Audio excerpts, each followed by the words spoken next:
Hello everyone, and thank you for joining us for OC Spotlight on Channel 39. I'm your host, Fernando Bojorquez, coming at you right from South Orange County. Today, we're so lucky to be joined by a great local talent today, musician Sam Buscemi. How you doing, man? I'm good, how are you? Good. So, let's start by telling us something about yourself, man. All right. Well, I'm a student here at Saddleback, and I'm obviously a music major.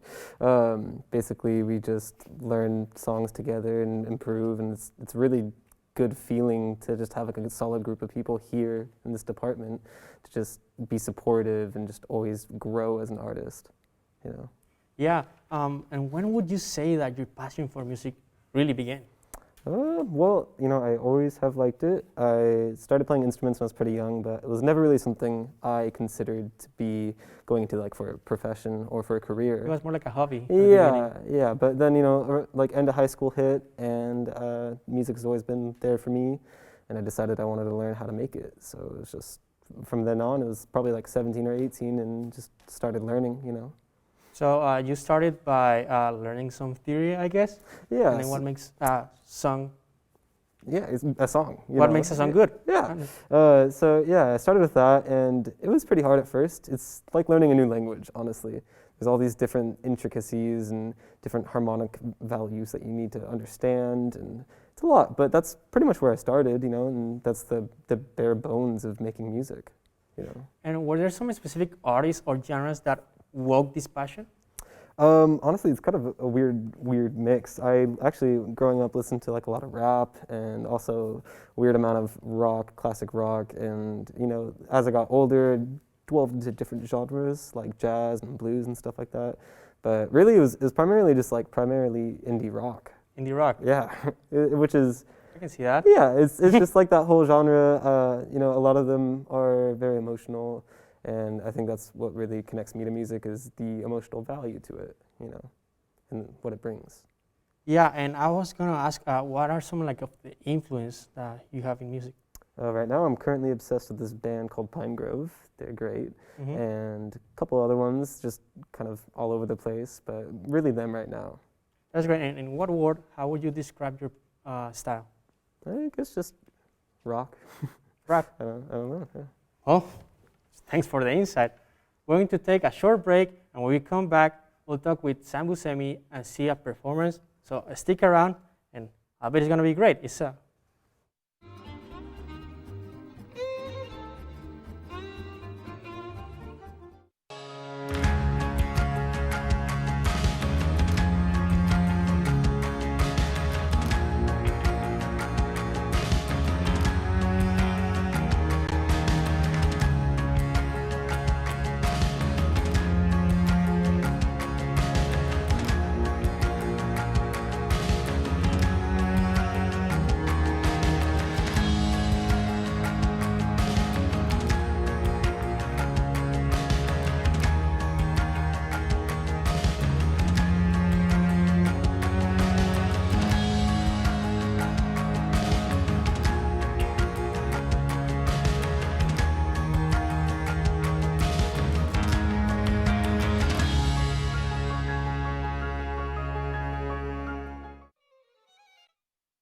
back to OC Spotlight. I'm your host, Fernando Forques, here with local musician Sam Buscemi, who's going to play us a piece from his song, Next to You. Take it away, Sam. So this one's pretty new, just a couple weeks old, still kind of a newborn, but here we go. I don't know where I belong, but I hope it's next to you. I can tell these days will soon be gone, till then I'll try to break on through. Oh, as your head late at night, oh, it'll all be fine. What's going on inside? What's on your mind?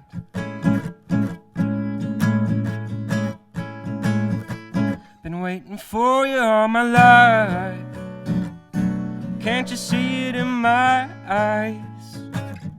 Kept my love over time, set my needs aside.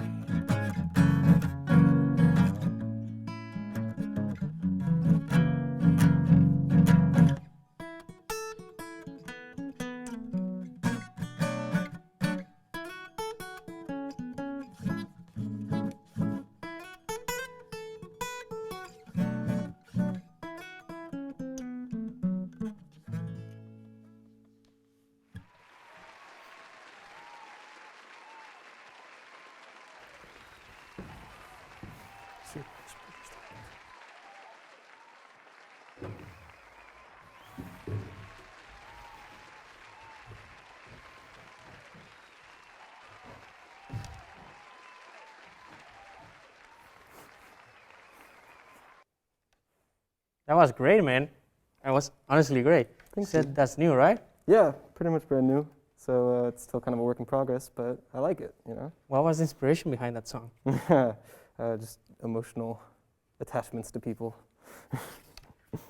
That actually, that reminds me that before the break, we were talking about artists and genres and inspiration.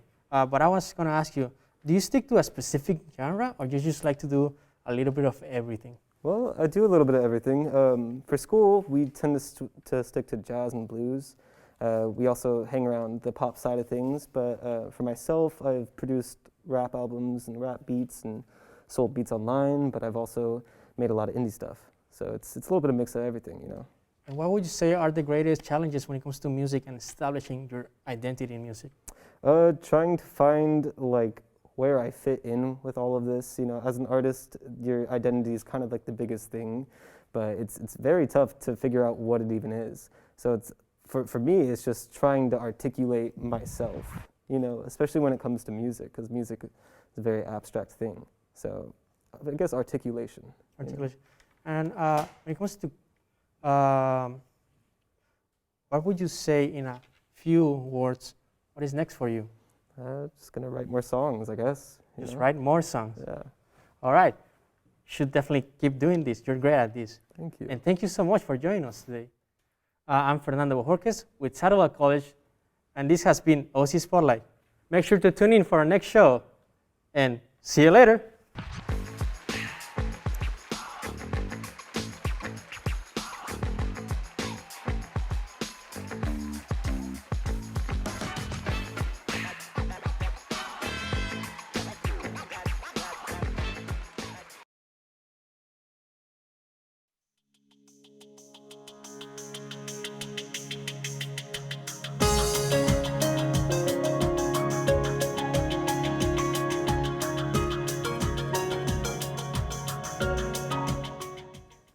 Hello everyone, and thanks for coming down to South Orange County.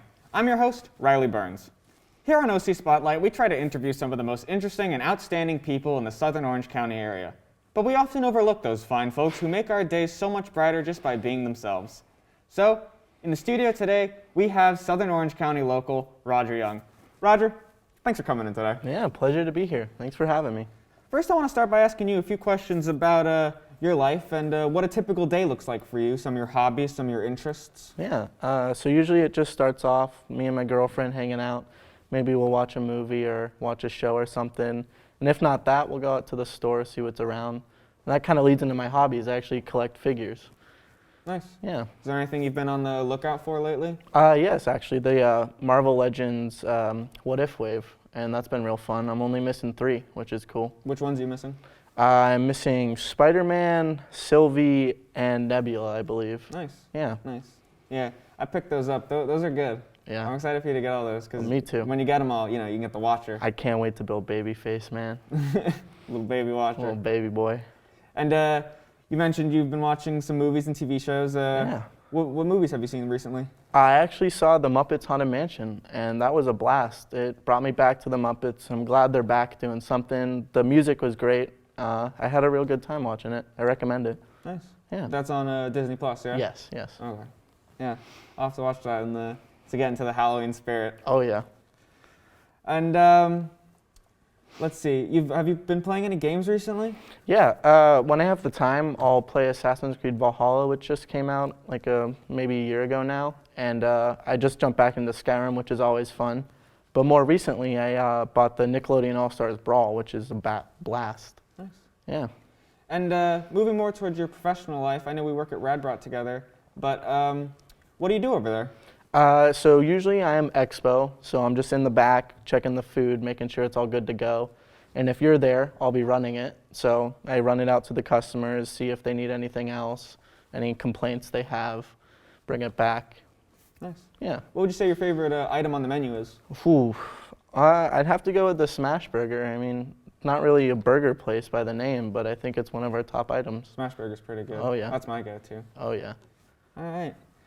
Well, real quick, we're going to cut to a commercial break, but when we come back, we're going to take a look at the internet presence of our guest and ask a few questions about their social media. So stay tuned right after this quick commercial.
And we're back.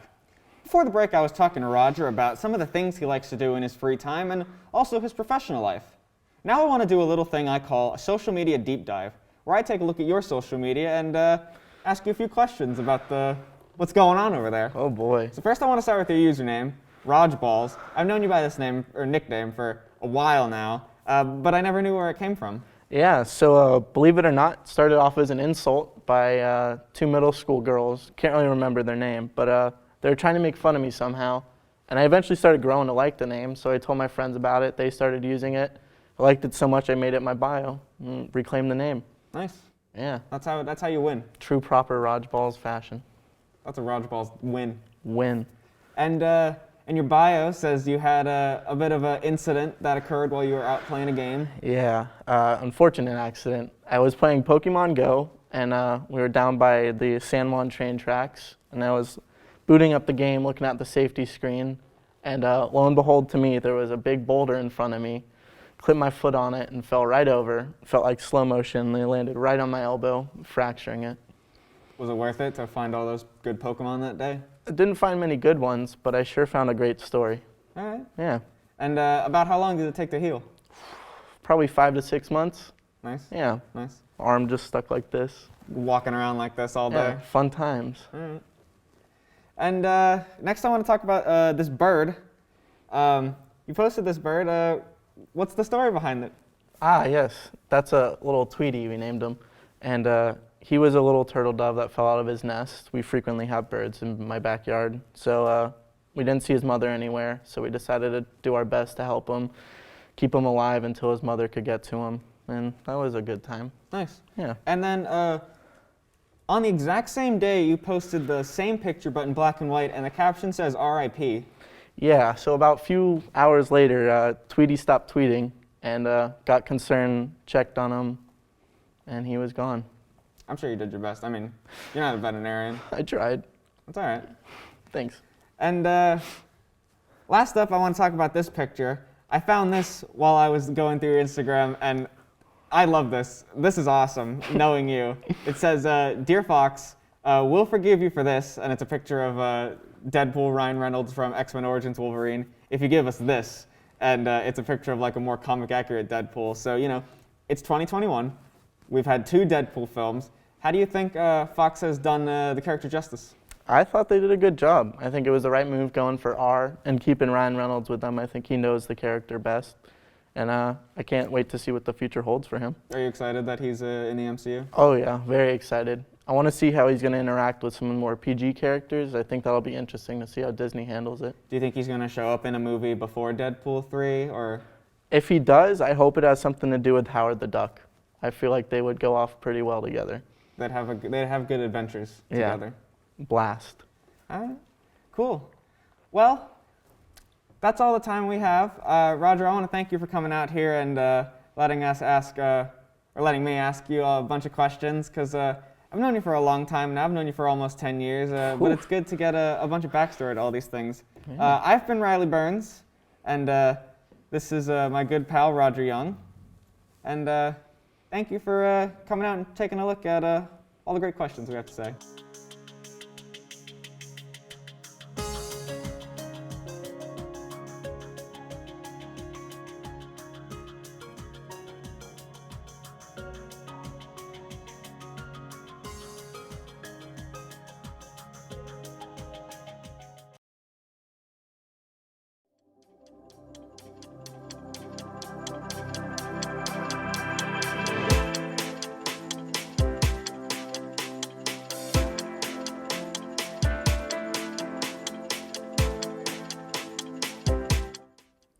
Hello and welcome, South Orange County. I'm your host, Andres Amezquita, for OC Spotlight on Channel 39. And tonight's showcase, we have a very, very special guest live in our studio, Caitlin Arend, a Princess Company owner. Thank you, Caitlin, for joining us. Thank you for having me. I'm excited to be here. Yeah, it's a pleasure having you here. And I was wondering, like, what gave you the inspiration to start this Princess Company, and if you can explain what it entails. Yeah, so I have always been into theater. I've always really been into performing and stuff. And I actually worked at Disneyland for a little while. And when I stopped working there, I wanted to be able to still make magic for families and kids. And I was told about princessing. So I looked into some other companies and I started working for them. And I did that for several years. And then about a little over a year ago, I decided to open up my own company. Wow. So like during the pandemic and all that? Yeah, so we opened in August during 2020, during the pandemic, which was crazy. Wow. Yeah. That must have been quite the risk take, right? A little bit, yeah. Like, what was it that like made you decide to, be the entrepreneur that you are? So I worked for another company and I was their assistant manager, and they were ready to close their doors. They'd been in business for quite a while. The owner was just ready to close, and I wasn't ready to hang up my tiara. So I decided there was a void that needed to be filled. There was a lot of opportunities because of the pandemic to make some magic for kids who were stuck at home with video calls and stuff. So I started doing that, and it eventually just led me to deciding to completely open my own business. Wow, that's very noble of you to, try to spread joy to the kids that are locked up in quarantine. Yeah. That's I imagine it'd be, a little nerve-wracking. Yeah, it was a little nerve-wracking, but definitely very fun, very rewarding. And did you think this would be the career path that you would go down? I don't know if this specific career path was what I pictured, but I always knew I wanted to be a performer and I wanted to make that my life in some way. So it is and it isn't. It's on the path that I expected, but not necessarily the specific career that I thought about. Yeah, it's like it intersects, right? Yeah.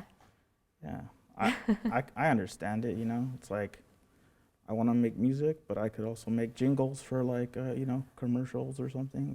Right. Stuff like that. The ultimate goal is just to make a living doing what you love. So just finding that way to do that, finding that path. No, yeah, definitely. Like, pursuing the dream. Yeah. So what were the challenges along the way? There were a lot of challenges. I would say financially, starting a business is always a risk, and then obviously COVID. Okay. So thank you for answering the questions. We'll be back after these commercial breaks. I'm Andres Amezquita. This is Caitlin Arend, and we will see you soon.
And we're back. I'm Andres Amezquita, and we're here with the Princess Company owner, Caitlin Arend. And before the commercial break, you mentioned that you started during the pandemic. What were the challenges of maneuvering around that sort of an incident? Like, what kind of like parties did you do like that? You know? Right, so we had to stop in-person parties, obviously. So we had to find unique ways to be able to interact with the children. Luckily, Zoom became super popular during the pandemic, and we figured out ways to do Zoom calls. And one of our biggest audiences was actually dance companies that would hire us to come on for their Zoom calls and encourage the girls to continue dancing, keep practicing at home, stuff like that. You know, having a princess come on to talk to you during your rehearsal or whatever really motivates you to do that. We would do a lot of birthday calls, FaceTimes. We even got into Facebook Lives. We would do Facebook Lives for a while. And then we also started doing socially distanced parades for apartment complexes and housing communities because they could stay on their porches or their balconies and they could watch the parade without having to actually be around a bunch of people. So it was a great way to distance. That's really cool. That's really like actually pretty creative. Yeah. So you have like different kind of events depending on like location, your different clientele, or? Yeah, it just depends on what the client is wanting. Sometimes we have just a regular birthday party and they want one princess. Sometimes we have a corporate event and they want 5 characters, you know. Christmas events get really big because they usually want Santa and a bunch of elves, something like that. Sometimes we do parades. Sometimes it's just a meet and greet. For birthday parties, we do everything. We play games, we sing. It's just whatever suits the occasion. I see. And like what sort of characters do you do typically, and what's your favorite? My favorite personally to play would be Ariel, or, you know, a mermaid princess. But we do all sorts of princesses, and we also do superheroes. We've got some mascots like Baby Shark. Oh, that's cool. That's all the time we have now. Thanks for joining us.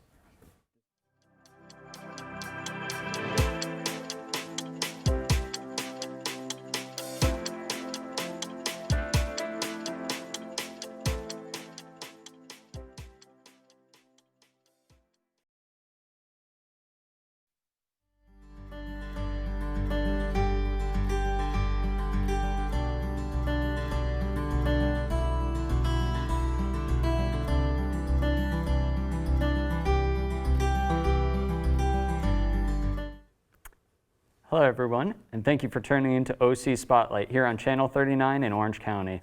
I'm your host, Jack Brubaker, and I'd like to introduce you all to a very special guest speaker here today. Coming straight from Saddleback College, we have Dr. Michael Hoggett, a learning disabilities instructor with the DSPS at Saddleback College. Dr. Hoggett, thank you so much for joining us here today. Thanks for having me. I'm happy to be here. All right, glad to hear. Well, let's just jump right into it. Can you tell us what is the DSPS program for those that don't know? So DSPS, Disabled Students Programs and Services, is the mechanism by which we ensure here at Saddleback and across the community college system in California, we ensure that students with disabilities have their rights respected and they have the guaranteed access to the curriculum. We provide accommodations, we provide services so that students who identify as having a disability, who have some educational limitations, can access the curriculum, can access their courses, can access the college in a way that's equitable. Gotcha. And can you get into some specifics? What kind of services does the DSPS provide? Well, we serve between about 2,000 and 3,000 students every year, and the services can be as simple as registration assistance, priority registration, so that students can get their schedules set up aligned with what their needs are, but extended time on tests, note-taking services, turning books into Braille, sign language interpreting, some captioning. There's a few others, adapted furniture, just counseling and ongoing support. Gotcha. And you said you handle about 2,000 to 3,000 people. Is the large number of applicants like difficult to handle? It is, and we definitely could use more staff. We could definitely use more faculty. We we do our best to meet everyone's needs in a timely manner, but we only have so many hours in the week. But our faculty and our staff do an amazing job of making sure that students' needs are met and that students are seen as quickly as possible. Yeah, definitely makes a lot of sense. I mean, with all with all those students applying, does anyone ever like fear applying or feel like they're getting an unfair advantage or anything like that? We work really hard to erase the stigma of disability, and even just the word disability. It's not a bad word. It's not a unkind word. We work really hard with our faculty on campus and the other disciplines and the other programs to ensure that we're not modifying curriculum. We're providing accommodations that students can access the existing curriculum in an equitable fashion. Not an unfair advantage, but a leveling of the playing field. Giving students what they need so that we achieve equity. Definitely makes a lot of sense. And can you tell me in just a few words, what has the working at the DSPS meant to you? I love it. I love seeing students who come in looking for support and just having those breakthrough moments, and seeing them a year or 2 years as they're getting ready, as they get their acceptance letter to transfer to some university or some college somewhere, or to seeing them having a breakthrough and just these aha moments where they get something. And that more than anything is what I enjoy. Gotcha. And I'm sure that really seems like a lot. The DSPS seems like a great service. We're going to be heading to a quick commercial break. We'll be right back. Thank you so much for joining us. And please stick around. We will be right back.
Welcome back to OC Spotlight. If you're just tuning in, I'm your host, Jack Brubaker, and I'm currently joined by Dr. Michael Hoggett, who works as an instructor over at the Disabled Student Programs and Services program. And before the break, we talked with Dr. Michael Hoggett, and he discussed what the DSPS does for students here at Saddleback. We'll now be talking more about the people in the program, the people who work there, the people who make the magic happen. So let me ask you, what made you want to help out kids in need?